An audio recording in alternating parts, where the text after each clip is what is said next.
A wonderful morning to viewers across the world. It's Ayo Adams on the sports segment of the weekend show, and it's been an exciting week, especially for Nigeria, as it dominated the CAF Award that happened in Marrakesh, Morocco, a couple of days ago.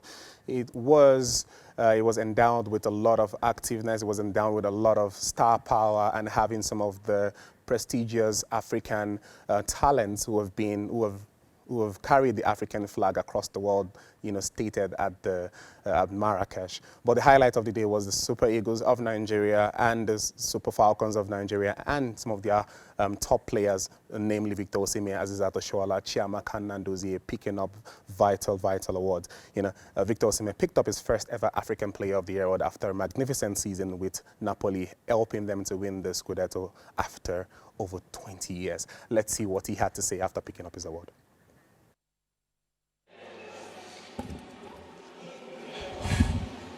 Good evening, ladies and gentlemen. First of all, I want to say thank you, God, for everything. Special thanks goes to Mr. Emmanuel Amunike. Without him, I don't think I will be standing in front of you guys.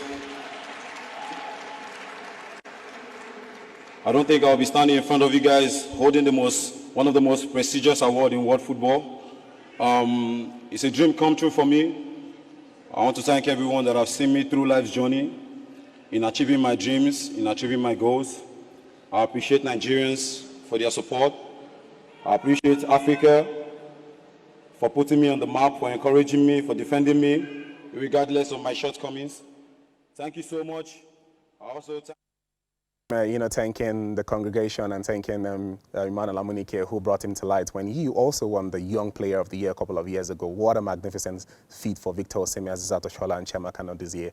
And joining me to discuss the breakdown of the CAF Awards is Ayoti Ogala. He is the founder of Eagles Tracker Nigeria. Good morning, Ayoti. How are you doing?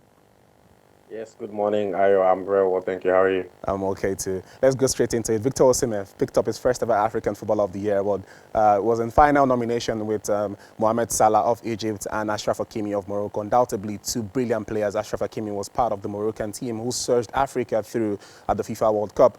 And Mohamed Salah, just as always, spectacular player. But at the end of the day, our very own Nigerian Victor Osimhen picked up the award. First of all, a lot of people talked about some people, speculations that some people felt like he didn't deserve the award, but a lot of us know that he does.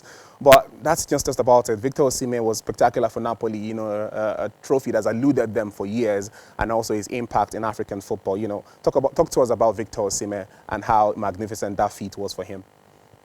Victor Osimhen is one of the prized possessions of Nigerian football right now. If not even the entire country, football and everything else considered. It was a fantastic one for him. I was so delighted to see him pick up that award on Monday.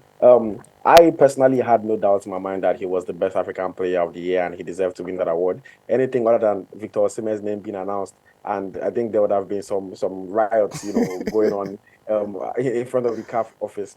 He had a fantastic year, just like you said, for his club Napoli. And we also have to consider the fact that, when he's been fit and he's been playing for Nigeria, he's also been doing very well. He was the top goal scorer in the qualification for the AFCON 2023 that is coming up in January. So not just at club level, even for the national team, he's been the top player.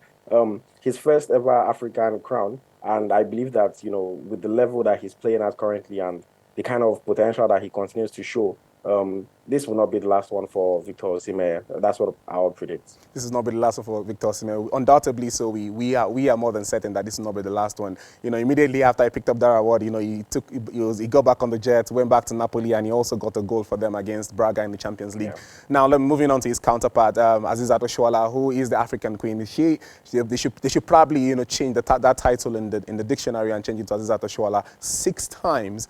She has picked up that CAF African Women's of the Year award, and she gave a magnificent speech about how Africa needs to come together and support and work and support themselves and work together to build a credible continent for preparation for the next World Cup. But particularly about Oshoala, what other heights does she need to to break? You know, what other accolades? I've sometimes run out of adjectives to describe how magnificent she is as a footballer. She was part of the Barcelona team who won the league, won the Champions League, and she also, you know, she was quite, you know, instrumental for Nigeria at the World Cup. But Azizat Oshoala, she has won the 6th. Can she win the 7th? Yes, she can. And if there was, you know, if I had to make a decision today, I had to place a bet today, I would place a bet on Azizat Oshoala to win the next one as well. She's been fantastic for so many years. You know that, you know, she has been doing this since I think 2014, or if not even earlier, that she has been at the top of her game. Oshoala is somebody that I don't know if we would see that kind of quality again in the women's game. When I say, or let me not say that kind of quality, that kind of dominance, you know, in terms of just being the best year after year after year. It was a fantastic one for her. I think she was by far the best of the 3 final nominees. And to me, honestly, no surprise. I would obviously love to see other Nigerian players, you know, challenge her for the award next year, you know, the likes of Ajibade, the likes of Nnadozie, you know, challenge her for the best African player, you know, maybe even Chebe, who had a fantastic showing at the World Cup. Yeah. But as of right now, you know, you rightly said Oshoala is the African queen, you know. In my opinion, I think she's the GOAT of African football. Yeah. Talking Has about another magnificent female player with Chiamaka Nnadozie, and she you know, since Vincent Inyama, we've all talked about the fact that Nigeria has not been able to replicate anybody in the, you know, in the goalpost, but she has spectacularly picked up the baton and she's been running with it as one of the safest hands on the continent, if not the world at large. And she also, rightly, just like Victor Osimhen, also went to the Champions League and saved Olga's penalty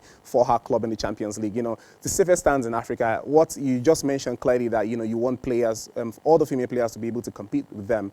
Chiamaka Nnadozie, you know, what are the heights that she can reach? She probably is in a club that is not as big as Real Madrid or Barcelona, but, you know, where do you see her in a couple of years? Honestly, Chiamaka is going all the way to the top of women's football. If she's not already, you know, knocking at that door. Fantastic player. You know, I've always held the opinion that she's one of the best goalkeepers in the world, you know, regardless of continent or country. She does an amazing job for the national team. She does an amazing job for her team. Like you rightly said, Paris FC, you know, they're not the biggest team in the world, especially when you compare them to the likes of, you know, the Barcelonas, the Lyons, you know, the PSGs. But they're punching way above their weight. You know, even look at how they're performing in the Champions League. Only to qualify, they had to knock out Wolfsburg. They had to knock out Arsenal along the way as well. So it's not been an easy journey, and the fantastic part of it is that Chiamaka is saving penalties along the way. I think in 7 Champions League games so far, she has 4 penalty saves. Yeah. That doesn't, I mean, what else do you need to know that she's having a fantastic season? You know? She is having a fantastic season. I believe that, you know, she can even rise higher in the future for sure. All right, that's congratulations to Nigeria, Victor Osimhen, Azizat Oshoala, and Chiamaka Nnadozie. From all of us at the weekend show on AIT, we say congratulations. Now let's move quickly to AFCON. AFCON dating in January 14th, and it's going to be a magnificent showpiece as Cote d'Ivoire will be hosting the African nations at Akwaba.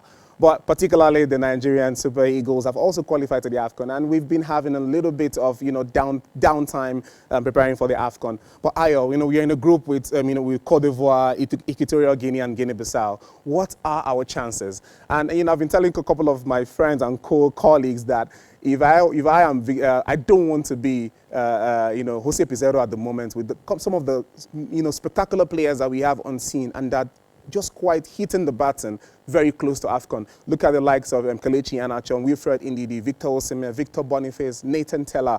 You know, a lot of them have been picking up the button close to the AFCON. So, you know, tell us, what are the chances for Super Eagles? Can they go farther than they did last at the last competition? You know, they left their group and then they lost to Tunisia in the knockout stages. But what are the heights that they can achieve? We did it last in 2013. Can we do it all over again? I mean, Victor Osimhen came back 24 years to win the Player of the Year after Kanu Nwankwo did it in '99. Can the Super Eagles of Nigeria of 2023 repeat the same feat that was done by their predecessors in 2013? I mean, if you ask me, can they do it again? Yes, of course they can. We have all the resources, we have all the tools, we have all the talent, when it comes to what's going on in the field. Will we do it again? That's the big question. And that's where we have to make sure that we're putting in a lot of things that need to be done properly in order for us to succeed. As we all know this, football is not just about the 90 minutes on the field. There's a lot of preparation that goes on before you actually get to the games. Talking about, the coach as well as the administrators, the people that organize and put the football and the team together. So it's not going to be easy for us, but I think that we have all the quality that we need to be able to top our group. If not even top our group, finish second. At the very, very, very absolute worst, finish as one of the best third place sides. I think that as soon as you come out of the group, when it gets to the knockout rounds, it all depends on how the bracket shapes up. There's some tournaments that you see that all of a sudden you find yourself in one half of the bracket that seems to be, so much easier than the other half, and then you can see a clear path to the final. For me personally, I think anything short of a third place finish would be an absolute All right. failure, for us. Anything short of a third place finish will be really sad for Nigeria. We've run out of time. Thank you so much for your candid analysis on the AFCON and the Players of the Year awards. My name is Ayo Adams, and I'll be seeing you same time next week. Bye bye for now.